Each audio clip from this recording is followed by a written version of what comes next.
Vous aimez la France? Vous aimez la parcourir, la découvrir, partir à sa rencontre. Vous avez même parfois l'impression de bien la connaître. Nous avons tous une petite plage, une petite crique, une clairière, un hameau ou un chemin qui n'appartient qu'à nous, loin des sentiers battus, et que nous ne voulons partager qu'avec ceux que nous aimons. C'est cette France-là que nous voulons vous faire découvrir à travers 100 lieux qu'il faut absolument voir dans votre vie.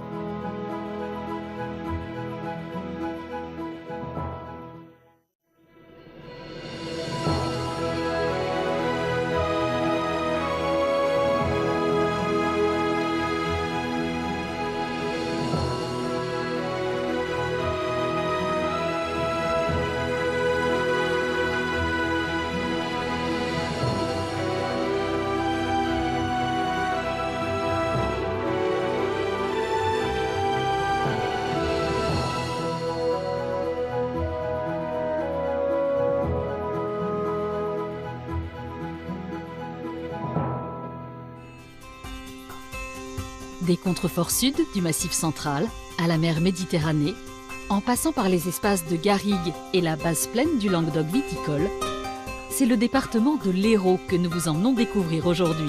Un territoire étonnant, multiple, coloré. Un espace où le parfum doux de la lavande, le chant des cigales et le bleu de la mer sont un hymne à la douceur de vivre et au farniente. Vous remonterez donc le temps le long des ruelles sinueuses de Saint-Guilhem-le-Désert, une cité médiévale où l'enchevêtrement des bâtisses en pierre blonde raconte les plus belles heures de l'architecture romane. Ce jeu d'ombre et lumière, c'est beau, c'est toujours changeant. C'est assez magique. Vous vous régalerez des saveurs chatoyantes de la Méditerranée avec un plat typique, la bourride sétoise. C'est le plat du dimanche, c'est un plat familial, quoi. C'est grâce à ça aussi que je suis tombé amoureux de ma femme. Et vous découvrirez un Éden de fleurs odorantes et de plantes exotiques à Servian, dans l'incroyable jardin de Saint-Adrien. Ça c'est ton rêve d'enfant, hein, Daniel? Rêve d'enfant se réaliser. Ces trésors, vous allez les découvrir avec des hommes et des femmes pour qui ce patrimoine rime avec amour, engagement et passion.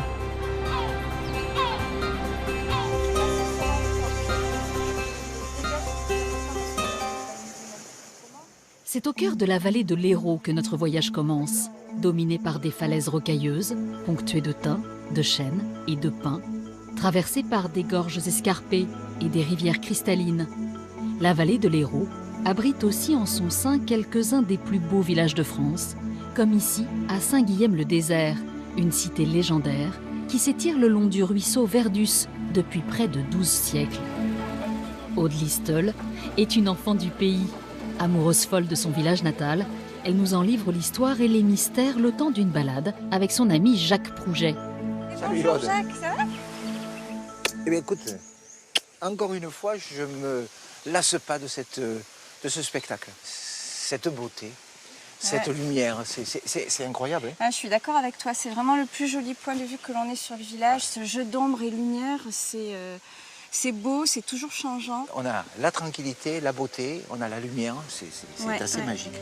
Une magie faite de petits chemins et de ruelles pavées qu'Aude-Lise et Jacques traversent sous le soleil blanc du midi jusqu'à la rue principale du village.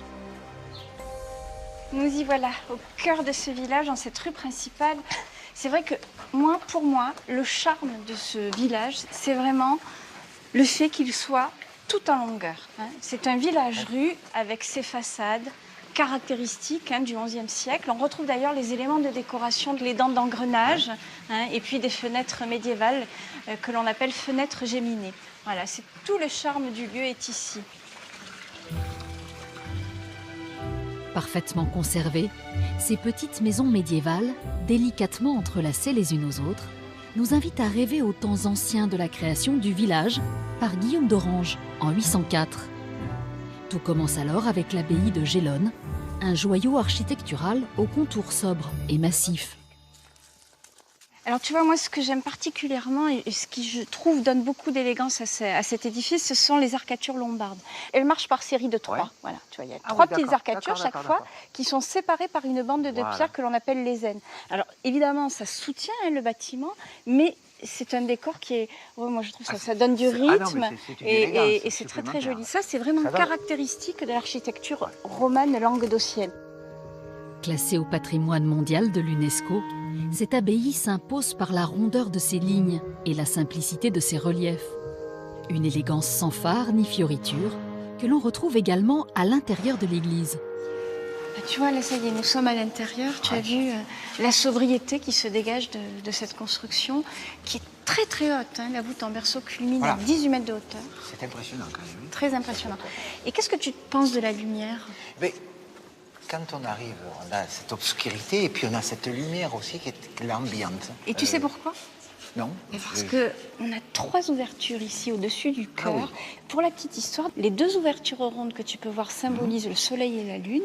Et au centre, nous avons une croix de lumière qui symbolise le salut et la vie éternelle. Et ces 3 ouvertures, c'est vrai, sont une chance parce qu'elles éclairent véritablement cet édifice. Allez.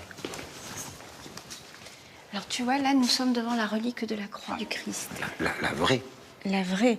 Et depuis un peu plus de 1200 ans, eh bien, cette relique assure le rayonnement spirituel de ce lieu. Elle est d'ailleurs l'objet d'une dévotion encore très très importante. Et depuis le Moyen-Âge, des pèlerins sont toujours très nombreux à venir la vénérer. Sur le chemin du retour, Audelise attire l'attention de Jacques sur une drôle de plante que les habitants de Saint-Guilhem accrochent à leur porte depuis des siècles. Regarde, là face à nous, la cardabelle. Voilà, le baromètre du berger. Exactement. Alors cette fleur que l'on trouve sur le plateau du Larzac et qui est une espèce protégée, s'accroche sur nos portes pour nous donner le temps qu'il fait. C'est-à-dire que le cœur de la cardabelle s'ouvre quand il fait beau et lorsqu'il y a de l'humidité dans l'air, le cœur se referme. Sensible à l'hydrométrie. C'est ça. Cerné de collines, blotti au cœur des gorges de l'Hérault, Saint-Guilhem-le-Désert est aussi une étape emblématique sur le chemin de Saint-Jacques-de-Compostelle. Notre balade se poursuit 4 km plus loin, de l'autre côté du millénaire pont du Diable. Audelise nous emmène à la découverte de Saint-Jean-de-Fosse, un village médiéval construit en circulade, connu depuis près de 600 ans pour sa tradition potière. Dans son atelier, Claude Destan reproduit avec adresse et minutie les gestes de ses ancêtres. Bonjour Claude. Bonjour. Bon, je suis heureuse de vous rencontrer aujourd'hui. Vous êtes une vraie institution ici à Saint-Jean-de-Fosse. Ah, c'est ma beau. foi. Qu'est-ce qui explique qu'à Saint-Jean-de-Fosse, plus particulièrement, on a été potier? Ici, ce qui s'est passé, c'est qu'il y avait une argile dans le sous-sol qui était de très bonne qualité. La ressource était là, donc. Voilà. Et qu'est-ce qu'on produisait? Alors, c'était une poterie populaire. Ils faisaient des pavés pour les sols, des briques pour les murs, de la vaisselle. Une poterie utilitaire que l'on retrouve un peu partout à Saint-Jean-de-Fosse, sous forme de tuiles sur les toitures, de plaques indiquant le nom des rues, et même en guise de gouttière. Et selon vous, quelle est la pièce emblématique de Saint-Jean-de-Fosse? Il y a la conscience, je suis en train d'en faire une, là, qui était utilisée par les moines. Les moines passaient dans les fermes avec leur conscience pendue au bas de l'âne. Ils faisaient la quête de l'huile d'olive. Ils tendaient la cruche aux paysans en disant « Donnez selon votre conscience ». Je peux en faire une, moi? C'est possible? Ah, eh bien... Vous allez m'initier? Eh bien, tu peux toujours essayer, hein. Même pas peur, Audelise enfile son bleu de travail et se retrousse les manches. Il te faut jeter la boule au milieu de la girelle. Voilà. Je vais commander le... Ça danse, là. Hein. Ça danse, oui, ça tangue. Alors, pour pas que ça danse, pense à mouiller, regarde. Il faut avoir une force incroyable. Oui. Ah, là, voilà. Alors là, il y a eu une petite faiblesse quelque part. Ah, c'est foutu. Zut. Ah oui. Là, c'est pas récupérable. Bon, je Voilà. vais rendre mon tablier alors. Hein. C'est dommage, l'extérieur était bien. C'est l'intérieur qui a... Vous me le qui est curez parti. quand même, j'en ferai un Ah, pot, ben oui, un point bien sûr. crayon. Bien sûr, oui, oui. Oui. Bon. C'est toujours intéressant de garder les premières pièces que l'on fait. C'est sûr. Merci en tout Voilà. cas pour Avec cette plaisir. initiation. Le village de Saint-Jean-de-Fosse et ses ateliers vous accueillent toute l'année pour une initiation à la poterie d'hier et celle d'aujourd'hui. En remontant vers le sud, au cœur des gorges de l'Hérault, une faille à flanc de montagne nous invite à plonger dans les entrailles de la terre, à la rencontre de l'un des joyaux du patrimoine naturel de la région, la grotte de Clamouze. Vieille de 5 millions d'années, Cette cavité, qui s'étend sur 6 km et 3 niveaux, est un véritable labyrinthe minéral dont Sandro Casagrande, guide et passionné de spéléologie, connaît les moindres recoins. Dis-moi, on est où là précisément dans la grotte, toi qui sais absolument tout des secrets de cette cavité? Alors des secrets, non, je sais pas tout, mais je peux te dire qu'ici, en tout cas, on est dans un endroit historique. C'est par là que sont arrivés les premiers explorateurs en 45. Et si tu veux, il n'y a jamais eu d'homme avant 45 parce que pour passer par cette galerie, le seul moyen accessible, il faut passer dans de l'eau. Et en 45, il y a une grosse sécheresse, ce qui fait qu'ils ont réussi à passer dans cette galerie. Après cette découverte, des galeries sont creusées et aménagées pour permettre au public de parcourir ce trésor onirique, organique, vivant. Alors tu vois, ici, on arrive dans la salle du porche. Tout là-haut, tu vois une face très plate et légèrement arrondie. Ça s'appelle un disque de calcite. Alors le disque de calcite, c'est très simple. Tu vois, quand tu prends un tuyau d'arrosage et que tu arroses le jardin, Oui. eh ben, l'eau, elle sort à plat. Mhm. Ça fait un disque d'eau. Imagine, tu restes 200 000 ans comme ça, tu as un disque de calcite. Alors ça veut dire que ce que je vois là a 200 000 ans. C'est une estimation. C'est une estimation. Si tu veux, pour calculer l'âge, on compte, mais c'est une très grosse moyenne, 1 cm pour 100 ans. Mais il y a une chose qui est vraiment très très belle. Regarde là-haut. Oui. Et ça te fait penser à quoi? Spontanément, je te dirais un orgue. Exactement. On appelle ça un buffet d'orgue. Alors un buffet d'orgue, c'est un ensemble de stalactites, tu vois au milieu, un peu comme des draps qui pendent, ça s'appelle des draperies, et de chaque côté des colonnes. Quand tout est réuni sur un seul emblème, on appelle ça un buffet d'orgue. C'est impressionnant. Façonné par 300 000 ans d'un écoulement tranquille et constant de l'eau, ce buffet d'orgue, mis en valeur par un jeu de lumière colorée, fascine par la multitude de ses drapés et la délicatesse de ses contours. Sur les 900 mètres de parcours ouverts à la visite, la grotte de Clamouze offre une diversité de concrétions qui font de son paysage souterrain l'un des plus beaux d'Europe. Audelise et Sandro pénètrent à présent dans l'une des pièces maîtresses de la grotte, le couloir blanc. C'est dingue, ça ressemble véritablement à des fleurs. Ah ben, tu es en plein dedans, puisqu'on appelle ça des bouquets d'aragonite, D'accord. tellement c'est dense et condensé. Pourquoi on les appelle aragonites? Eh bien, c'est très simple. La première fois qu'elles ont été, entre guillemets, étudiées et aperçues, c'était dans la province d'Aragon. En Espagne? Exactement, D'accord. donc Aragon, aragonite. C'est incroyable, c'est d'une blancheur immaculée. Aragonite, cristaux de calcite, fistuleuses et excentriques se tortillent de toutes parts sur les parois de la grotte. Figées par le temps, pétrifiées sur la roche, ces concrétions offrent un spectacle féerique et captivant.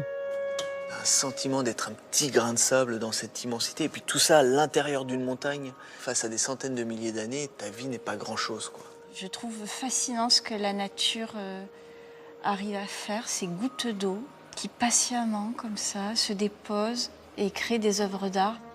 La grotte de Clamouze est un territoire exceptionnel, lyrique et troublant, que vous pouvez vous aussi découvrir, escorté par Sandro et toute son équipe de guides. Audelise tient à présent à nous faire découvrir l'incontournable goûter de son enfance, l'oreillette. Une douceur aux accents du Sud qui sent bon l'orange et le sucre chaud. Et c'est avec son amie Cécile Coucou Cécile, ça Ça va? qu'elle se replonge dans ses souvenirs de petite fille. C'est la recette de qui ça? Et de ma grand-mère. Alors qu'est-ce qu'il nous faut? De la farine, Du sucre, un petit peu de beurre. du beurre, le rhum et la fleur Oui, d'oranger. bien sûr. Sans oublier le zeste d'orange pour parfumer le tout. Après avoir réuni les ingrédients de la pâte à beignet dans un grand saladier, les choses sérieuses peuvent commencer. J'adore ça. Il faut y aller, franchement. On faisait ça avec ma grand-mère pour les vendre à l'occasion de la foire de Gignac C'est vrai? pour la paroisse. Alors moi, généralement, j'arrivais le samedi chez ma grand-mère, la pâte était prête. Oui. Et je n'assistais qu'à À l'étape l'étalage. étalage. Et c'était ma grande-tante qui était la spécialiste de l'étalage. Alors elle les étalait sur son genou. Elle mettait un chiffon sur ses genoux, elle était assise. Et puis elle les étalait d'abord au rouleau. Et puis elle finissait d'étirer la pâte sur son genou. Et elles étaient d'une finesse extraordinaire. Les origines de l'oreillette remontent au XIVe siècle. Elles garnissent alors les tables des fêtes religieuses et familiales. Et pour qu'une oreillette soit parfaitement réussie, il est essentiel que sa pâte soit légère et croquante. Voilà, je crois que là, c'est pas si mal. Ouais, elle a l'air pas mal celle-là. Ok. Allez, tu la cuis? Mais ce n'est pas une mince affaire. J'ose pas la décoller. Pour faire cuire. Ben ouais, je sais bien. Mais je sens la catastrophe arriver. Il y a un troupistrou. Allez, hop, on Eh, fait je le moule. recommence. Bon, C'est ça, allez. le jeu de l'oreillette. 1-0. On recommence. Persévérante et C'est déterminée, Audelise finit par y arriver. Yes, super. 10 minutes de cuisson plus tard, Il y en a qui les aiment même tout blanches. Moi, Ah non, moi je les aime personnellement, bien dorées. Voilà. il ne reste plus qu'à Allez. saupoudrer l'oreillette de sucre blanc avant de la déguster bien chaude. Et voilà, c'est prêt. Je t'en prie. Oh, j'y vais, je croque, hein, je peux pas résister. J'y vais. Fais-toi plaisir. Vas-y. Extra. Super parfumé. Tiens, ma bille, régale-toi. Cap à l'ouest de la vallée, à quelques kilomètres de la commune de Clermont-Lérault. Ici, une étendue d'eau azur, calme et limpide, compose un paysage lunaire, aride, fait de collines et de couleurs contrastées. Né de la construction d'un barrage en 1969, le lac du Salagou est une oasis de dépaysement qu'Audelise nous invite à explorer en compagnie d'Emeric, moniteur de voile sur la base nautique du lac. Et bonjour. Bonjour. Tu vas bien? Mais oui, alors où Ouais. est-ce que tu m'emmènes? Alors moi je vais t'emmener faire un petit tour de dériveur sur le lac du Salagou. Chouette. Allez, j'embarque. Voilà, allez. De l'eau à perte de vue, des conditions météo idéales pour la pratique de sport nautique, le lac du Salagou est un paradis pour les amateurs de voile, de pêche et de randonnée. Mais je suis stupéfaite par la superficie. C'est le plus grand lac du département et un des plus grands lacs de France. Au niveau superficie, il fait 750 hectares. Ah oui. Ouais, donc c'est déjà énorme. Et le paysage est assez bluffant. Hein. Effectivement, ouais, on a des contrastes de couleurs qui sont voilà, entre le bleu-vert de l'eau, bon, le ciel bleu du sud et cette terre rouge. Une atmosphère propice à la contemplation et à la rêverie. Mais sur les eaux du Salagou comme ailleurs, la navigation requiert tout de même un minimum de concentration. Alors, tu vas m'aider? Oui. Voilà. Voilà le vent, et on a le vent qui commence à monter un petit peu. Je te sens pas très rassuré. Non. T'inquiète pas là, je pourrais te donner le diplôme du moussaillon, hein, Ouais, de retour à terre. Super. Voilà, impeccable. Les berges du lac sont aussi un espace préservé où la faune et la flore, caractéristiques du Languedoc, peuvent s'épanouir et se développer. Et c'est Laure Charpentier, guide pour les randonnées pédestres, qui prend le relais sur la terre ferme. Allez, je t'amène. Allez, Amélie. super. Voilà. Nous voilà, tu vois, sur les bords du Salagou et on est tout de suite sur ces terres rouges, tu vois, très caractéristiques. Donc la ruffe, c'est cette roche en place. Et c'est vrai que ce rouge est très caractéristique, emblématique hein, de ce paysage Et oui, du oui, Salagou. oui, complètement. C'est l'oxyde de fer, tu vois, qui fait ces couleurs-là. Comme de la rouille, si tu veux, ça a rouillé, ça fait ces couleurs rouges. L'air doux du midi, le ronronnement des cigales et la fraîcheur de l'herbe donnent à cette balade des allures de vacances. Laure veille tout de même au caractère pédagogique de l'exploration. Ah bah tiens, regarde Audelise, on a une très belle plante. Viens voir, regarde, je vais te faire sentir. C'est une menthe, mais elle est un petit peu particulière. Ah oui, puisqu'elle elle a un s'appelle parfum la extraordinaire. menthe pouillot. Pouillot. C'est de la menthe poivrée en fait. D'accord. Voilà. Et alors tu peux la mettre dans du taboulé, en faire des tisanes. Viens voir, regarde, j'entends une cigale. Avec un peu de chance, elle va rester sur l'arbre. Est-ce que tu la vois? Ah oui, oui. Elle est juste là. Alors tu vois, on l'entend, c'est donc un mâle. Donc en fait, ils vivent à l'état larvaire 4 à 5 ans sous terre. Alors d'ailleurs, si on cherche un peu, tiens, ben regarde. Tu la vois, là? Ah oui, oui, Regarde. Alors ça, c'est la mue, c'est la peau de la cigale. Donc, une fois qu'elle sort de terre, la cigale va muer. C'est-à-dire, elle va sortir de sa vieille peau pour devenir une cigale. Les mâles n'ont alors plus que 2 mois pour attirer une femelle et se reproduire. Que ce soit en bateau, en planche à voile, à vélo ou simplement à pied, une multitude d'activités est proposée par la base nautique pour découvrir le lac du Salagou.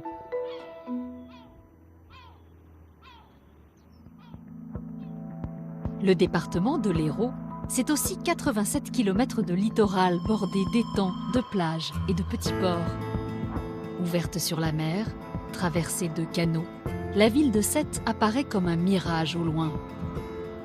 Créée par la volonté de Louis XIV en 1666, cette cité aux allures de Venise languedocienne est un îlot de beauté et de poésie.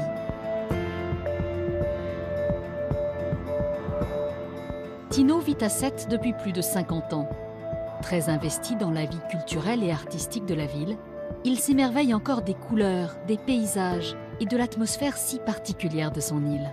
Et c'est à 175 mètres d'altitude, sur le mont Saint-Clair, qu'il retrouve Michel Ségura, un Sétois passionné par l'histoire de cette ville. Hello Michel, Oh, je t'ai reconnu de dos. Comment tu vas? Très bien et toi? Ça va, très bien. Je contemplais le paysage. Magnifique, hein? Ah, c'est une magnifique ville, notre ville de Sète. D'où vient ce nom de Sète exactement? On pense que ça peut venir de Sétim, qui est un nom phénicien qui représente une colline boisée, parce que notre colline Saint-Clair était très très boisée. Et puis, ça peut aussi venir de Cétus, qui veut dire un cétacé.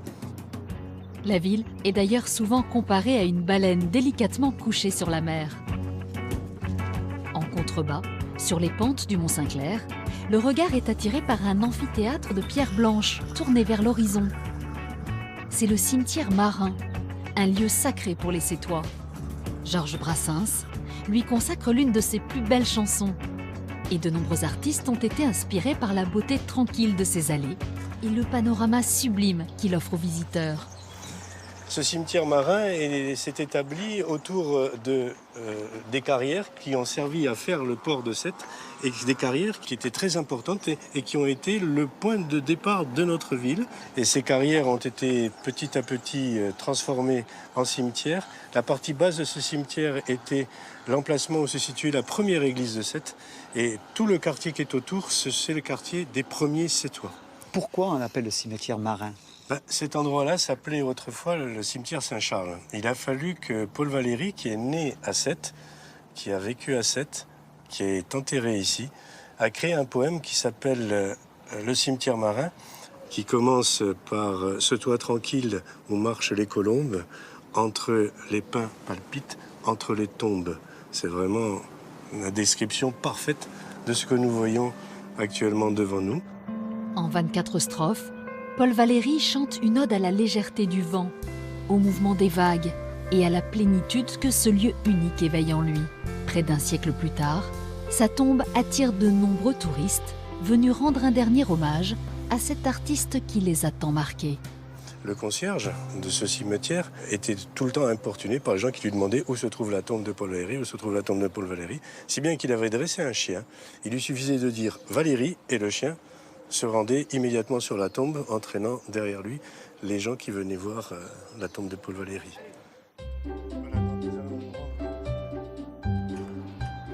Très attachés à leur tradition, les Sétois cultivent depuis des siècles une ferveur passionnée pour les joutes nautiques. Oh Nadine, comment ça va? Et Aurélien aussi. Tino retrouve Aurélien Evangelisti, le champion de la ville, dans l'atelier de Nadine Ginou. Depuis plus de 20 ans, c'est elle qui conçoit et entretient les costumes des jouteurs. Et qu'est-ce que tu fais Nadine là? Tu habilles notre champion? Oui, le costume des jouteurs a évolué au fil des époques, mais il se constitue toujours d'un pantalon blanc, d'une chemise blanche et d'une veste blanche. Et pourquoi tout blanc quand on joute? Il y a une signification? C'est la pureté du combat, c'est la lumière du midi, c'est tout ça. Ça a une notion aussi d'égalité. Et tout le monde au même niveau. Et en fait, la tenue du jouteur aussi sert de passage de l'ombre à la lumière. Et c'est vrai que ce passage de la tenue civile à la tenue du jouteur permet de rentrer dans le combat. Chaque année, à la fin du mois d'août, le canal royal et toute la ville de Sète se transforment donc en un terrain de bataille pour la fête de la Saint-Louis. Un événement incontournable, enjoué, festif. Mais avant de prétendre participer à ce grand combat, les jouteurs s'entraînent des mois durant sur la terre ferme. Aurélien propose à Tino un petit retour sur les bases. Allez, donc nous y sommes. Voilà les instruments de ton supplice. Oh là là, j'ai peur déjà. Donc il y a le chariot, les lances de joute et le pavois. Il faut que tu montes sur cette plateforme. Donc la jambe avant, il faut légèrement la plier. Voilà, le bras jusqu'à la poignée. Ça bien sous l'aisselle. Ouais. Et ensuite, tu viens le poser sur le genou. Ah, très et bien. là, tu comprends pourquoi il faut plier le genou. Oui. Oh, c'est bien lourd tout ça. Eh oui. Oh là là. Il faut dire qu'entre les 10 kilos du pavois et les 2,80 m de la lance, mieux vaut être costaud et habile. Donc elle se cale bien sous l'aisselle. Oui. Et donc là, il faut bien garder la lance le plus droit possible. Ça va arriver, ça va faire comme ça. Oh là là, doucement. Oh. Voilà. Aurélien, doucement. Et oui, mais c'est comme ça que ça va se passer. Après, il faut. Bah, je vais essayer de résister. Hein. Résiste. Résister. Bon, mais ça a l'air. J'essaye. Hein. Ça a l'air bon. Mais écoute, maintenant, voilà. On va le faire pour de vrai. Hein. Je pense que je vais devenir un champion. J'espère. Voilà. Allez, on y va. Bon, on y va. Oh là là. On dirait Don Quichotte de la Manche. Oh, c'est une belle balade. Sète est une île bien singulière. Ouverte sur la mer, gorgée de soleil, bercée par le chant des mouettes, son identité est profondément méditerranéenne. Et s'il y a bien un sujet avec lequel on ne badine pas en Méditerranée, c'est la cuisine. Tino nous emmène à la rencontre de Sébastien Théron, chef cuisinier, pour la réalisation d'une recette ancestrale, la bourride à la sétoise. Le défi est grand pour Sébastien, mais en cuisine comme en amour, il faut laisser parler son cœur. Alors en fait, la première fois que je suis venu à Sète, c'est le plat que m'a fait ma belle-mère. Et ça a été mon premier plat vraiment sétois. Et c'est quelque chose qui me tient vraiment à cœur. Et c'est grâce à ça aussi que je suis tombé amoureux de ma femme. Ah, ça c'est quelque chose. Ça fait partie... bien sûr. Plat du dimanche et des réunions familiales, la bourride sétoise est synonyme de plaisir et de convivialité. Pour réussir cette recette, il faut une belle baudroie, des carottes, des poireaux, des blettes, de l'ail nouveau et bien sûr de l'huile d'olive. C'est un courbouillon que tu fais. Voilà, en fait c'est un courbouillon. Et on va pocher et cuire tout notre poisson et cuire nos légumes dedans. Bien. Donc on va avoir une vraie concentration de saveur. Bien. L'ensemble sera lié à la fin avec un aioli. Voilà. Traditionnel. Traditionnel. Et la petite astuce du chef. Alors là on va faire un bouquet garni. Donc j'ai pris le verre de poireau, il y a du céleri, tu as une feuille de laurier et un petit peu de thym. Donc après on referme l'ensemble. Je vais venir attacher le tout. Ça va nous donner vraiment un goût à notre bouillon, ça va être une base aromatique. D'accord. Le bouquet garni, les légumes et la tête de baudroie vont donc mijoter pendant 20 minutes dans une marmite.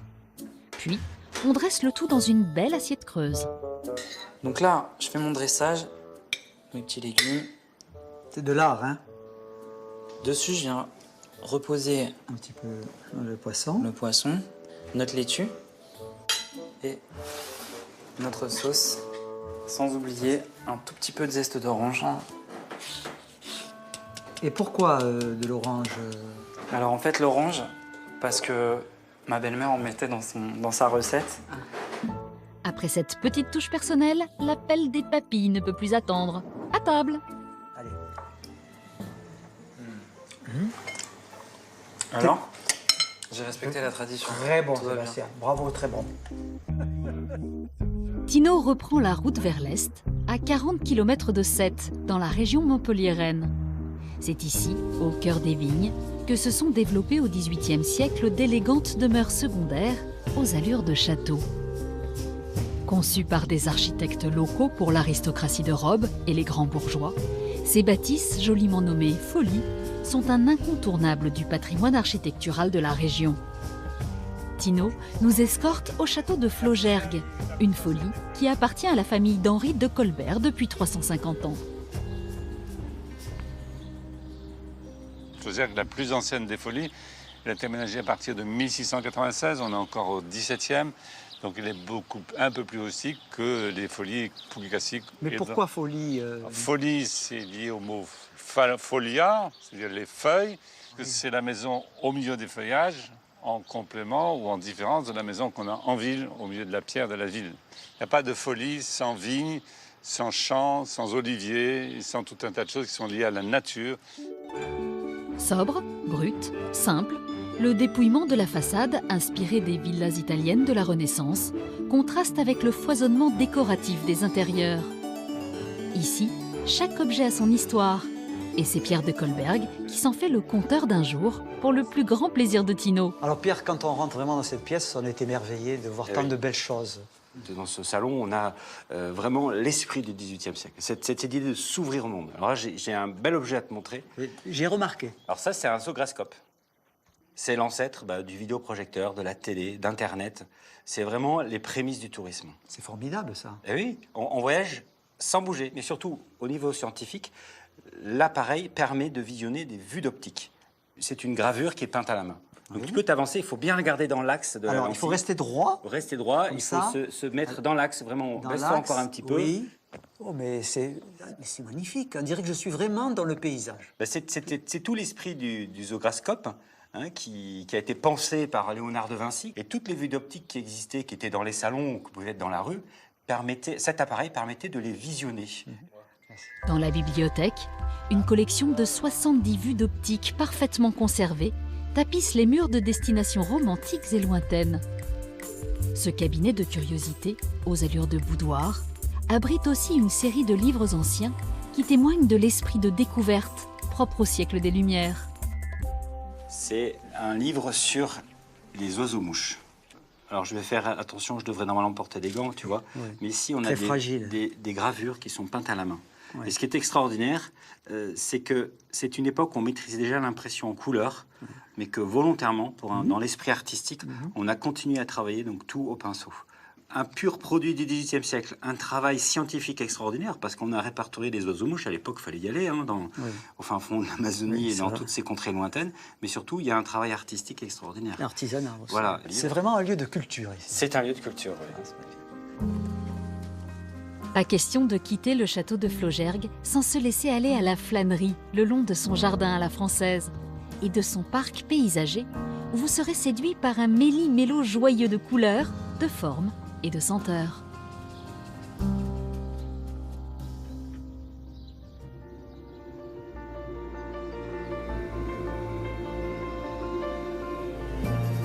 Avec ses 7500 hectares de superficie, ses 19 km de long et ses 4 km de large, l'étang de Thau est le plus grand lagon de la côte languedocienne.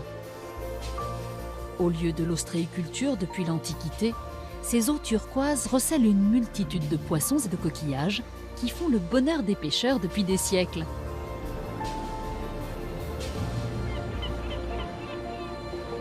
Et c'est à la tombée de la nuit, aux dernières lueurs orangées du soleil, que Tino retrouve Robert Rumeau pour une expédition pêche très particulière. Oh Robert, bonsoir, comment vas-tu? Ça va, Tino? Ça va, Très bien. Mais je te présente Irvine. Salut, enchanté. Voilà. Est-ce que tu es prêt pour aller faire une petite partie de pêche ce soir? Pas de problème, en avant. Voilà, il ne te manque plus qu'à t'habiller. Eh bien, je vais le faire. Pour Robert, la pêche est une histoire de famille et cela fait 5 générations que l'on se transmet le secret de la pêche à la battue. Voilà, Tino. Impeccable. Ah. Tiens, me fais Voilà. Un vrai pêcheur. Une technique qui se pratique de nuit au large de l'étang. C'est parti. De mars à fin septembre, tout comme Robert, une vingtaine de pêcheurs passent leur nuit sur de petites barques traditionnelles en quête de dorades, de loups et autres muges qui peuplent cette petite mer intérieure. Tu t'en vas le soir, tu es au calme, tu penses à rien. Et voilà, tu vas pratiquer le métier que tu fais avec passion. En fait, tu es un petit peu comme chez toi, là. Hein. Ouais. Cet étang de Thau, c'est un petit peu ton jardin maritime. Eh bien, je vais te dire mieux, je peux peut-être même plus à l'aise ici sur l'eau que sur terre. La pêche à la battue se pratique dans un silence quasi religieux. L'embarcation s'avance tranquillement avant d'allumer les phares. Le but étant d'effrayer le poisson pour qu'il se précipite de lui-même vers le filet. On fait peur aux poissons. Ah, c'est pour ça qu'il saute. Voilà. Comme on est sur un secteur qui a beaucoup de muges, mais les muges au fur et à mesure ils ont peur et ils sautent sur l'eau. Pris au piège, les poissons sont remontés à bord et libérés des mailles. Quelle technique! Une opération qui requiert un certain doigté. Putain, j'arrive pas. Hein. C'est pas évident, hein? Ton histoire, c'est pas évident. Tino, qui ne pensait pas avoir le pied marin, semble porter chance à Robert. Oh Tino, tu es un porte-bonheur. Ah, bon, alors je viendrai souvent. Ah ouais, tu veux pas qu'on s'associe? Non, non. Allez, tu vois, non. pas encore à bord. 5 heures après le départ, Tino est épuisé, ému et très heureux de cette traversée insolite.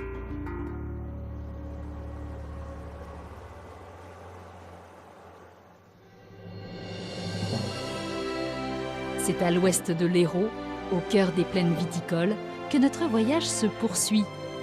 Le Biterrois, un territoire de 200 000 hectares bordé par la Méditerranée, traversé par le canal du Midi et recouvert d'une mer de vignes verdoyantes et fécondes, saura vous charmer par ses villes chargées d'histoire, ses villages atypiques et ses paysages changeants.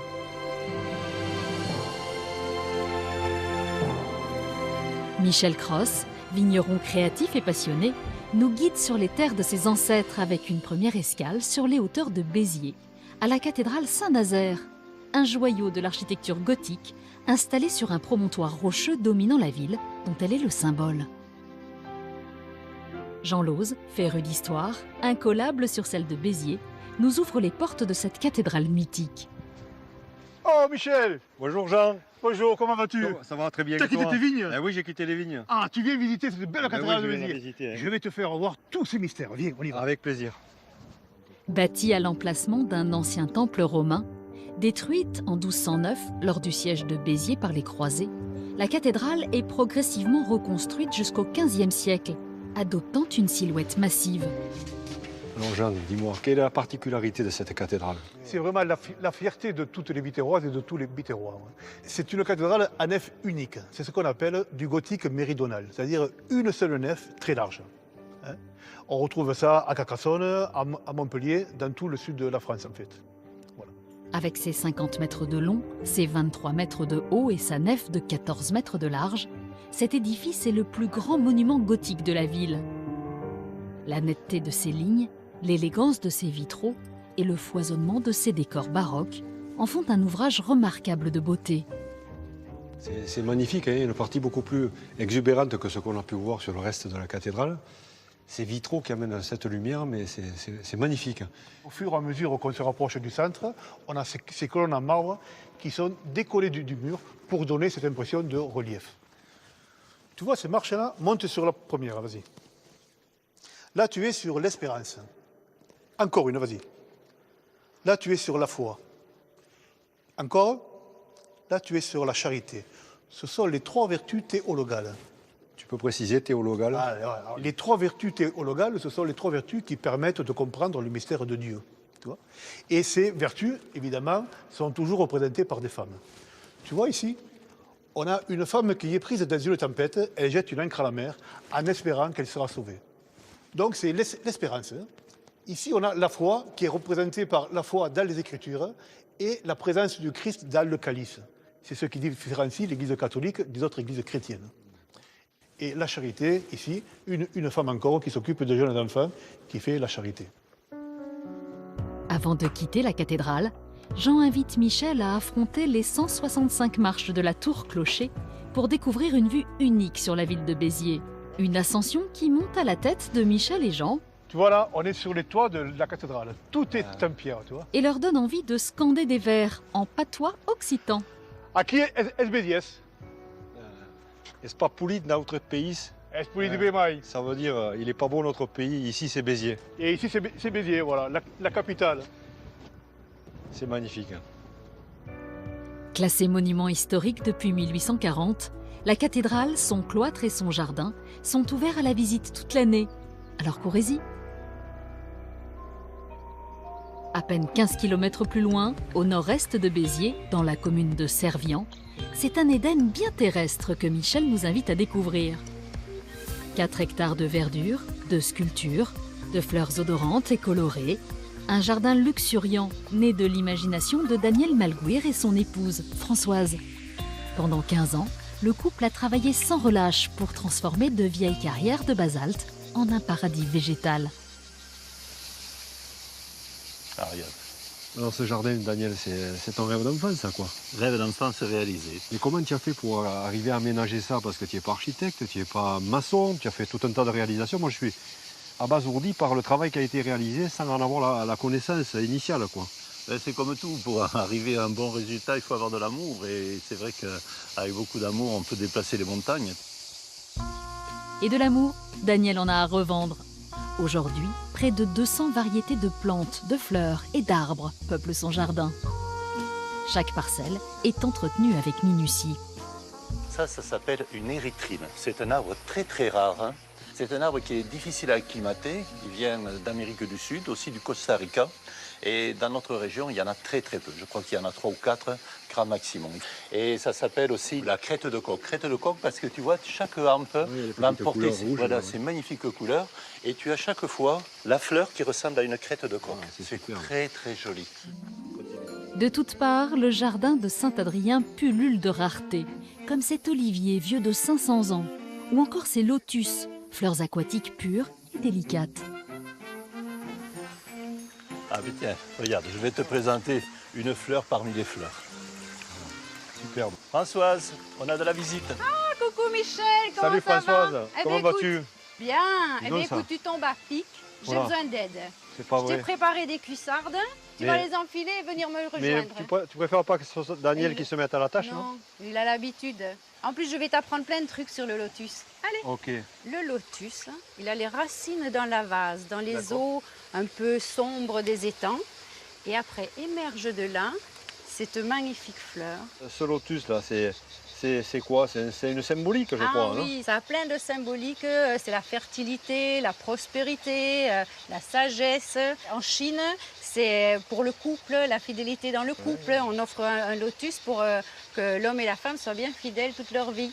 Voilà. D'accord, Et mais donc, c'est la seule fleur aussi qui fait en même temps épanouir ses pétales et ses graines. Ici au D'accord. centre, tu vois, c'est la partie où va se développer les graines. D'accord. Et les graines, on les mange un peu comme des cacahuètes grillées. Donc tout est comestible. Tout est comestible. Le rhizome peut être frit, peut être mangé cru. Les jeunes feuilles peuvent se manger en légumes. Les pétales servent à la décoration des assiettes. Au jardin de Saint-Adrien, le temps semble suspendu. L'air plus frais, plus léger. L'herbe y est certainement plus verte qu'ailleurs, grâce à 4 plans d'eau qui ponctuent cet espace tranquille et paisible. C'est quoi cette jeune femme à l'endormie, allongée? Ah, mais tu sais, quand on parle du jardin de Saint-Adrien, c'est un peu l'endroit emblématique. Ça représente toute la sérénité, le côté doux qu'on vient chercher dans un jardin. Voilà, c'est une jeune fille endormie. Ça va être un effet de miroir. Quand le soleil arrive sur elle, elle se met à briller. Elle est en reflet dans l'eau. Et ça donne ce côté zen, le côté un peu asiatique, tu sais, le Bouddha couché. Voilà. Comment tu as pu arriver à réaliser ça? Comment tu as taillé là? Comment tu l'as mise en forme? Tu vois, je l'ai fait avec mon fils. On a mis 3 mois pour faire cet ensemble-là. Et il y avait une énorme pierre. Cette pierre me donnait toujours l'impression d'une forme humaine. Et dans mon imagination, je pensais que c'était une jeune fille endormie au bord de l'eau. On sent que tu as de la lumière dans le regard. Hein. Ah, Je dis, bon, elle est très bronzée, elle est toute ondulée, elle est magnifique. Oui, il y a une belle lumière. pour te dire un secret, mais alors tu ne le répètes pas, en fait, j'avais besoin de modèles. Et j'ai demandé à Aurélie, ma fille, j'ai dit, écoute, tu te mets sur la table de la cuisine, tu prends la position que je lui avais indiquée. Et quand tout a été fini, elle me dit quand même, papa, il me semble pour les hanches, t'as un peu quiché. Hein, quand même. Une silhouette tout en courbe et en rondeur enjôleuse. Vous l'aurez compris, le jardin de Saint-Adrien est une invitation au voyage et au dépaysement à ne surtout pas manquer. Michel poursuit sa visite sur les hauteurs de Servian en compagnie de Jean-Claude Canac, apiculteur dans la région depuis plus de 20 ans. Oh, salut Jean-Claude. Bonjour. Comment vas-tu? C'est déjà fumé là, j'ai eu un peu peur, j'ai vu qu'il y a quelqu'un qui a mis le feu à la prairie. Salut. Comment vas-tu? Ça va bien. Dis-moi, qu'est-ce que c'est cet engin là? C'est de la fumée d'aiguille de pin, c'est un enfumoir. Ah d'accord. Pour manipuler les abeilles, c'est utile pour essayer de calmer tout le monde. Tu peux m'emmener les voir un petit peu tes abeilles là aujourd'hui, c'est possible? Très bien. Mais bon, tu as une appréhension? J'ai pas une appréhension particulière, mais bon, une petite protection peut-être serait utile. Ah, très bien. Mais avant d'aller titiller les abeilles, mieux vaut s'équiper d'une petite protection anti-piqûre. Dis-moi, elles te connaissent les abeilles, parce que c'est un équipement sommaire quand même là, je trouve. Ce sont des abeilles douces. Génétiquement, depuis quelques années, on essaie de travailler avec des abeilles qui ne piquent pas trop. Ça veut dire douces, qu'elles ne piquent pas beaucoup? Très peu. D'accord, ça c'est formidable. Du thym, du romarin, des châtaignes et de la lavande, les abeilles de Jean-Claude disposent d'un large panel de nectar à butiner pour produire un miel aux multiples parfums et à la saveur unique. Bon, ben tu vois, on va prendre un peu de miel qu'il y a dans la ruche, un ou deux cadres. C'est la maison des abeilles, ça, quoi. Tout à fait. D'accord. Donc le bas de la ruche ici, là, c'est ici que la reine le pond, elle entretient sa population. Okay. Et le haut, la partie grise, c'est le grenier. Et puis après, on peut ouvrir la ruche. Donc ici, c'est le toit de la maison, le toit de l'habitat. Alors tu vois, il faut toujours enfumer un peu devant pour dire c'est bon, on arrive, on est là. Ça les prépare en fait. Voilà. Sur ce terrain, Jean-Claude bichonne une cinquantaine de ruches, chacune peuplée par près de 10 000 abeilles. Ici, le cadre permet de fixer la cire, le cadre en bois. D'accord. Tu vois, et dans la cire, les abeilles bâtissent les alvéoles et logent le pollen. On voit le pollen ici, là. Ça facilite la manipulation. C'est dans les alvéoles qu'elles vont poser le miel, en fait, quoi. Voilà. Hein, le miel et le pollen. Tu vois, ici, il y a du miel, hein. Tu le vois. Oui, oui. Oh là, ça bouge. Soupèse-le, le cadre, si tu veux. Là, ça bouge pas mal, là. Hein. Ah ouais, c'est lourd, ça, quand même. Donc, je vais prendre la balayette. D'accord. Et je vais doucement faire glisser les abeilles. En moyenne, une ruche produit une vingtaine de kilos de miel par an. Et là, je prends les cadres de miel et je remplace par des vides. Ah d'accord, carrément tu changes le support. Voilà. Allez, on y va. Une opération que Jean-Claude répète quotidiennement entre le début du printemps et la fin de l'été pour prélever progressivement le miel de ses ruches. Bon. Après l'effort, le réconfort. Tu me le fais goûter ton miel maintenant? Avec plaisir, Michel. Voilà. Donc c'est un miel de mauve, hein, regarde. Vas-y, allez, régale-toi. C'est assez tannique. Hein. Délicieux. C'est vrai hyper bon. Hyper bon. Ça valait la peine d'en attendre. Hein. Il me semble que je n'ai pas assez goûté. Oh, tu vas pas me massacrer le cas. Et c'est avec un petit goût de sucre sur les lèvres que Michel reprend la route en direction de Pézenas. Classée ville d'art depuis 1950, la ville de Pézenas, ses petites ruelles pavées, ses hôtels particuliers et son carnaval peuplé d'animaux totémiques et de tambours est une escale incontournable du Biterrois.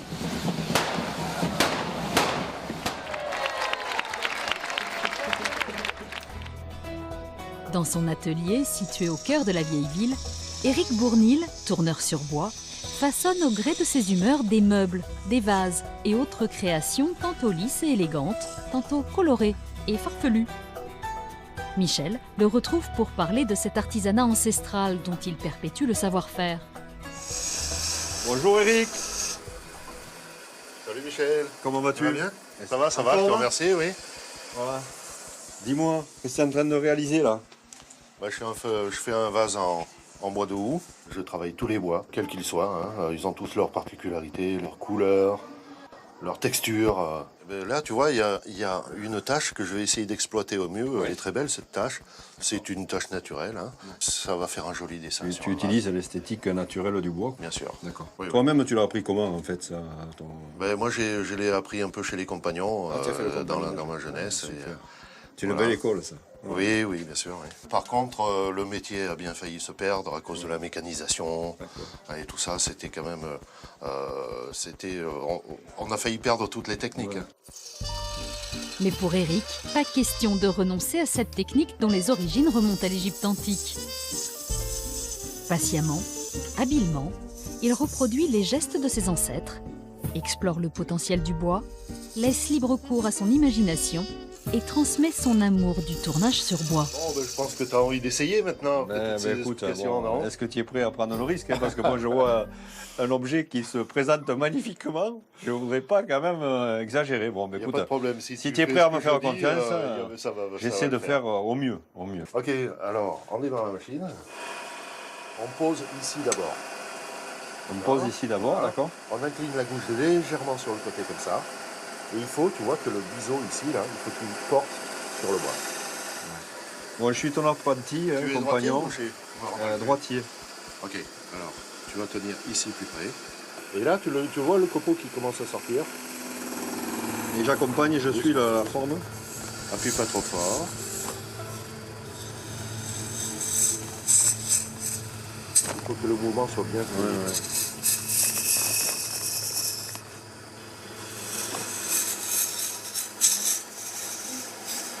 Bon, ben c'est pas si mal pour une première fois. Vois, hein, quand on y arrive, quand on est bien guidé. Voilà, et puis je vais te montrer comment ça se passe. On va aller dans la boutique. Ah ouais, ça m'intéresse. Je vais te montrer le résultat fini. D'accord, merci. Les pièces réalisées par Eric, toutes uniques, sont exposées et vendues sur place pour le plus grand plaisir des passants et des amateurs de beaux objets. Alors voilà le genre de choses que l'on peut réaliser. C'est une œuvre d'art là, mais c'est formidable parce qu'à la fois il y a le travail de précision que tu m'as montré, la technique, etc. Et derrière il y a l'évolution, la nature lors du séchage qui lui donne une note particulière. Et c'est toute la nature s'exprime. Il faut que la nature s'exprime et puis bon, elle est quand même bien initiée par ton travail. C'est formidable. Merci. C'est donc sur cette note créative que notre voyage à travers l'Hérault s'achève.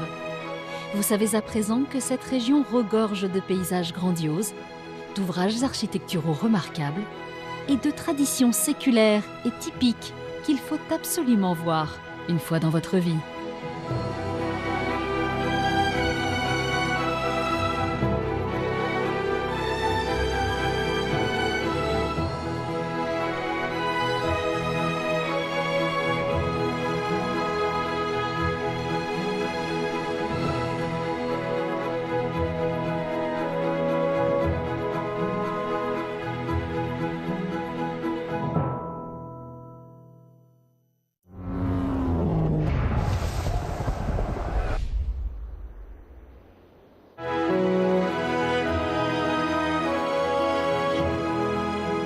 Vous aimez la France? Vous aimez la parcourir, la découvrir, partir à sa rencontre. Vous avez même parfois l'impression de bien la connaître. Nous avons tous une petite plage, une petite crique, une clairière, un hameau ou un chemin qui n'appartient qu'à nous, loin des sentiers battus, et que nous ne voulons partager qu'avec ceux que nous aimons. C'est cette France-là que nous voulons vous faire découvrir, à travers 100 lieux qu'il faut absolument voir dans votre vie.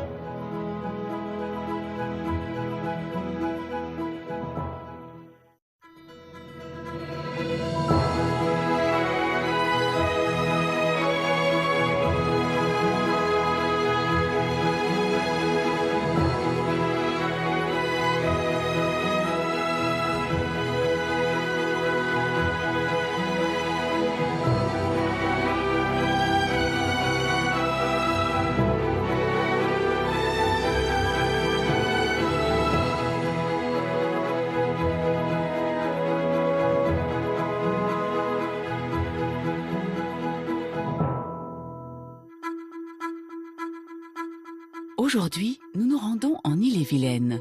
Ce département breton offre une richesse historique extraordinaire et une fabuleuse variété de paysages.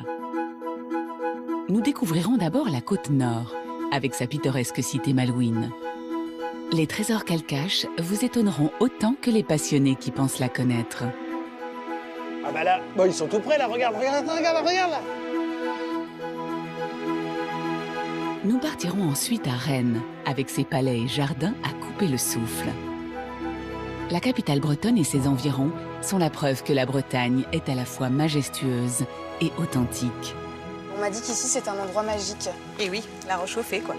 Enfin, nous irons explorer les mystères de la forêt de Pimpon, plus connue sous le nom de Brocéliande.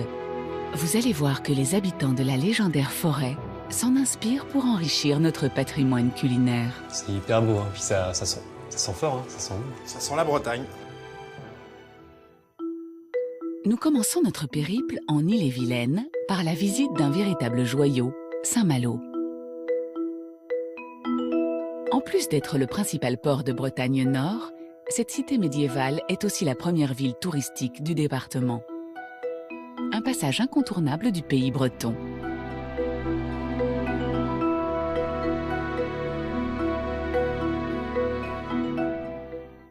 Yannick Eudes nous emmène à la découverte de la ville. Il est sommelier caviste ici depuis plus de 20 ans. Il a demandé à Olivier de la Rivière, historien malouin reconnu, de lui montrer Saint-Malo autrement. Bonjour Olivier, je Ça suis va super content de te voir. Eh ben, impeccable. Je voudrais que tu me fasses visiter un petit peu Saint-Malo. Allez, d'accord, bon, tu connais, mais quelques endroits insolites. Ah bah oui, oui. Je compte 2-3 secrets. Ah bah voilà. On commence par les remparts. Ah bah avec On plaisir. commence, Ah oui, c'est parti. Dans ce sens-là. Les remparts protègent la vieille ville sur presque 2 km. Ils sont l'endroit le plus visité de Saint-Malo, car en se promenant dessus, on peut admirer la petite cité d'un côté et profiter d'une vue exceptionnelle sur la mer de l'autre. Les remparts font vraiment le tour. Ils ont été construits 12e et puis 15e et puis après Vauban. Donc Vauban, c'est fin 17, début 18. Voilà. Aujourd'hui, on se promène sur ces remparts impeccables. Ce sont des remparts défensifs. Oui. Il y avait 106 canons. Oui. Principalement pour se défendre des Anglais, nos ennemis héréditaires. Ils ont attaqué cette ville. Oui. Il y a un général anglais qui fait un jour je viens écraser ce nid de guêpes.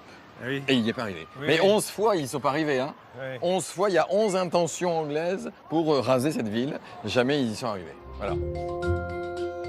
En suivant les remparts vers le sud, vous tomberez sur de magnifiques hôtels particuliers, typiques de la ville, les Malouinières. Elles ont été construites au XVIIIe siècle, à l'époque où Saint-Malo est habité par de puissants marchands.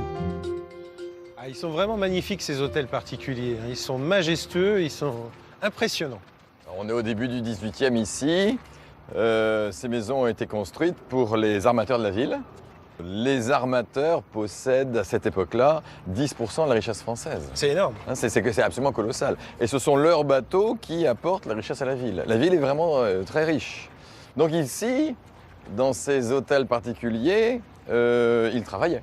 Bureau, vente, achat, oui. commerce. Et puis stockage. Et stockage. Le stockage de marchandises revenant des Indes, de Chine, du Yémen. Alors il y a du café, il y a des épices, de la porcelaine, du tissu. Voilà. Et chacun a un hôtel particulier où il vit l'hiver aussi. L'été, il vivait ailleurs. Et la ville s'organise intramuros comme ça. Chacun son hôtel particulier. Ah oui. Qu'est-ce qu'ils sont beaux. Ah oui, oui, oui. Et au plein soleil, comme ça, c'est très joli. Ces demeures sont aujourd'hui souvent habitées par de chanceux particuliers. Le tour des remparts finit par le château de Saint-Malo. Il a été construit au XVe siècle pour menacer les Malouins qui ne voulaient pas se soumettre à l'autorité bretonne. Les habitants refusèrent le château, mais rien n'y fit. Anne de Bretagne fit achever la construction en 1502 par une tour majestueuse qui domine toujours la ville. Voilà, je t'emmène dans un petit endroit au bout là. On a un point de vue sur la tour et sur le château assez imprenable. Voilà, là tu as la partie gauche du château. C'est cette tour-là qu'on appelle Quicangrogne, c'est ça? Cette tour a été construite par la duchesse Anne. Les Malouins voulaient absolument pas que cette tour soit construite. Parce que sur cette tour, et en haut, là où il y a la petite grille, là, il y avait des canons. Ouais. Qui étaient orientés vers la ville pour tirer sur la ville. Ah oui, à l'envers. Donc, à l'envers, et non pas pour... pas pour la défense. Non. Et la duchesse Anne se méfiait des Malouins. Si vous vous rebellez, vous les Malouins, nous, l'autorité, la France en l'occurrence, on tirera sur la ville. D'accord. Voilà. Vous pouvez ensuite vous aventurer dans la vieille ville. En déambulant dans les ruelles, vous trouverez tout le charme des cités bretonnes, construites en pierre et en ardoise. Car même si elle a été dévastée pendant la Seconde Guerre mondiale, elle fut entièrement reconstruite en respectant son caractère historique et pittoresque. Alors moi j'aime beaucoup ce vieux quartier de Saint-Malo. J'adore toutes ces constructions à l'ancienne, avec ces pierres, elles sont superbes. Ah, c'est du granit. Alors, là, il y a la pierre brute, c'est le moellon, alors que ici, tu as la pierre de taille, quoi. Voilà. Donc, tes embrasures sont faites en pierre de taille. C'est du granit, ça vient de Chausée, ça vient du Cap Fréhel. Et donc, tu as une tour ici ronde, qui est octogonale au-dessus, ce qui est quand même assez rare, c'est l'escalier. Cette maison du 15e. Les Malouins l'appellent la maison de la Duchesse Anne. C'est une appellation. Oui. Personne n'a la preuve qu'elle est venue ici, la Duchesse, ou pas. Mais c'est de son époque. Mais au niveau de l'architecture, par contre, c'était bien conçu avec le colimaçon pour desservir toute la maison. C'est fantastique. C'est vraiment superbe. Ah oui. Très très beau quartier. Mais Saint-Malo, c'est aussi une station balnéaire réputée. La ville est bordée par 3 immenses plages au pied des remparts, dont l'eau, couleur émeraude, a donné son nom à la côte. Mais si vous allez vous y baigner, sachez qu'elles n'ont pas toujours été aussi paisibles. Alors je t'ai amené là, Yannick, sur la plage, c'est pas forcément pour te baigner, hein. Il se passait des choses curieuses ici.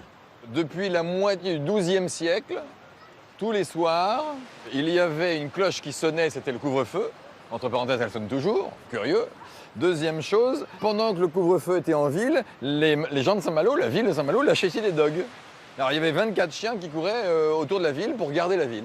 Enfin, pour garder plutôt les bateaux qui étaient échoués sur la plage, les bateaux des armateurs. On ne voulait pas de voleurs. Il n'y avait pas de voleurs, contre les voleurs. Chaque chien entre 80 et 100 kilos, mais on leur donnait à manger le lendemain matin. La première police municipale à 4 pattes. Super efficace. Un petit peu brutal, mais très efficace. Oui. Vraiment. Il croquait les gens. Hein. Ah bah forcément. Direct. La richesse de Saint-Malo était donc bien gardée, mais pas seulement par les chiens ou les remparts.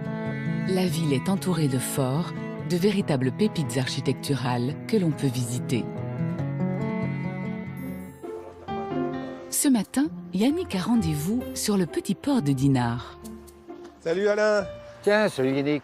Ça va? Superbe journée, on va se faire plaisir aujourd'hui. Tu veux bien m'emmener sur le petit B pour qu'on aille faire un petit tour? J'aimerais bien voir Ravi. comment ça, tu vas voir ça avance. ce qu'on fait au petit B, c'est superbe. Alain, je largue? Oui, tu peux larguer Yannick, oui. Allez, cap sur le petit B. Alain-Étienne Marcel l'emmène sur son bateau, direction le fort du Petit B, un château planté sur un rocher, juste en face de Saint-Malo. Une grande marée, une luminosité comme ça, et un temps merveilleux, parce que là il fait doux, hein. C'est super, super, c'est vraiment Ceci magique. dit, un beau coup de vent, ça a de la gueule quand même. Ah oui, ça. Là c'est un peu plat, moi je trouve. Ça fait un peu plus d'écume. Alain en est le propriétaire. Cet ancien cadre supérieur de l'industrie pharmaceutique a acheté une concession de 40 ans à la ville de Saint-Malo. Passionné par les anciens forts militaires, il restaure lui-même ce bijou patrimonial. Le fort du Petit B a été construit à la fin du XVIIe siècle par Vauban pour protéger Saint-Malo des envahisseurs anglais. Alors Vauban avait une connotation intéressante. Il avait dit les forts, il faut que ça soit impressionnant pour l'ennemi, mais agréable à l'œil des gens qui le regardent de la terre. Il avait su concilier les deux. Au cours du XVIIIe siècle, Saint-Malo a subi plus d'une quinzaine d'attaques des Anglais. Mais grâce au fort, la ville n'a jamais été prise. Son architecture exceptionnelle en fait un véritable poste avancé de défense. Dans la construction, pour que ça soit vraiment solide et indestructible, il y a une liaison parfaite entre rocher et maçonnerie. Et on voit même la manière dont le rocher, à certains endroits, a été découpé pour adapter la maçonnerie. Ah oui, oui. Oui, ça ne fait qu'un entre le rocher existant et le fort construit, ça ne fait qu'un. Tout à fait. Pour la restauration, Alain se fait aider de 3 compagnons du Tour de France et se donne corps et âme pour redonner à son fort breton la splendeur qu'il mérite. Bon, c'est pas plus lourd qu'un fût de bière, non? Ah, c'est pas plus lourd qu'un fût de bière. Hein? Voilà. Le Petit B est ouvert au public. Une aide financière précieuse pour le propriétaire, car il veut respecter dans les moindres détails le travail d'origine. Alors dis donc Alain, là c'est du travail à l'ancienne, là je vois tes compagnons là. Ben, à l'ancienne, on fait de la restauration, pas de la rénovation. Donc on refait les enduits comme ils ont été faits. On a trouvé 4 sables différents, de l'argile, de la chaux, du sable de mer, différents composants, du poil de cheval, du poil de veau. C'est des matériaux que tu as retrouvés sur le... Absolument, qui ont été analysés et retrouvés dans les enduits existants. Et ils ont quand même tenu 300 ans. Oui. D'accord, on peut copier Garantie sur décennale, là. On peut copier sur eux. Tout à fait. Et ce n'est pas tout. Alain a aussi remis en état la pièce maîtresse du fort, ses canons. Ces mastodontes de plus de 3 tonnes datent de 1786. Ils ont fait la gloire de l'armée du roi en détruisant la flotte anglaise. Grâce à eux, Saint-Malo est resté intact.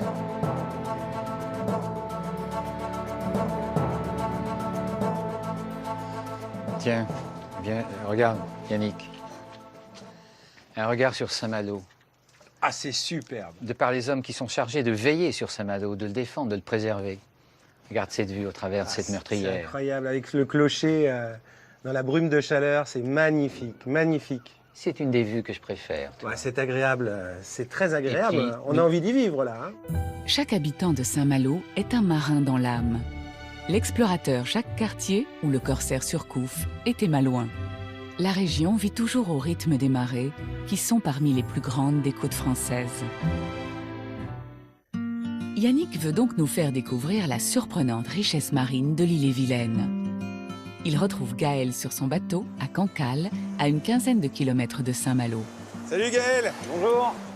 Tu vas bien? Et toi? Ce fervent défenseur des animaux a créé Al-Larc. Cette association fait découvrir les trésors insoupçonnés de la côte d'Émeraude. On a la chance ici d'avoir une colonie d'oiseaux assez importante au niveau des goélands et des cormorans. Et on se retrouve avec une île complètement investie par une population d'oiseaux assez hétéroclite. Mais Gaël veut montrer à Yannick un animal trop peu connu ici, le dauphin. Les baies de Cancale et du Mont-Saint-Michel sont les endroits en Europe où ils sont le plus nombreux grâce à la variété de la nourriture qu'ils y trouvent. Alors en fait, le simple fait qu'il y ait pas mal de poissons dans toute cette baie, ça donne l'occasion de les voir régulièrement en fait. La baie du Mont est un endroit très poissonneux et on a régulièrement donc, du coup, les dauphins qui viennent chasser ici sur les eaux de la baie du Mont. Essentiellement du mulet, de l'orphie, du maquereau et un peu de sèche. Voilà le gros du régime alimentaire du grand dauphin. L'équipage fonce maintenant au nord de la pointe pour tenter de les voir. Gaël organise des sorties presque tous les jours. Un moment inoubliable pour les chanceux qui les aperçoivent. Oh, je pense, regarde, là-bas, je crois que j'ai vu un aileron. Regarde, à 11h là-bas. Ah oui, oui, oui, oui. Ah oui, oui, ça y est, je les vois.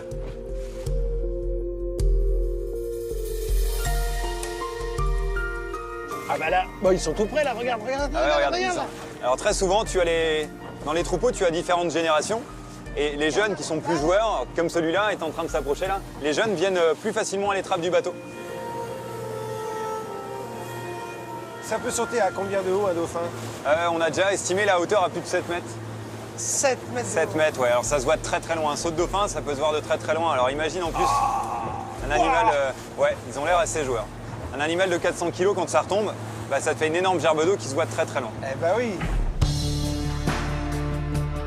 Seule une sortie sur 3 est couronnée de succès. Mais si vous n'avez pas la chance de Yannick, vous découvrirez de toute façon en vous baladant avec Gaël la richesse et la beauté de la côte bretonne. Et je découvre des nouvelles choses tous les jours. C'est ça qui est génial, c'est qu'en 10 ans, j'ai pas fait 2 sorties identiques. L'endroit, il est... voilà, il te happe, ça t'attrape, ça te lâche plus. Et tu as du mal à... Voilà. Une fois que tu prends racine ici, je pense que voilà, il y a plein d'endroits magnifiques sur la planète, mais tu reviens toujours ici. Et quand tu t'en vas ailleurs, tu as envie de revenir. C'est ça. On trouve des Bretons partout sur la planète, mais au final, ils reviennent toujours à la maison parce que bah, y a pas plus bel endroit que de vivre sur la côte bretonne et encore plus sur la côte d'Émeraude au large de Cancale. C'est vrai. La côte d'Émeraude n'est pas la seule perle d'Ille-et-Vilaine. À une 60aine de kilomètres plus au sud, vous trouverez Rennes, la capitale de la Bretagne. C'est l'une des plus grandes villes de France qui a su conserver un impressionnant patrimoine médiéval et classique. Il lui confère une élégance et un charme qui vous étonnera.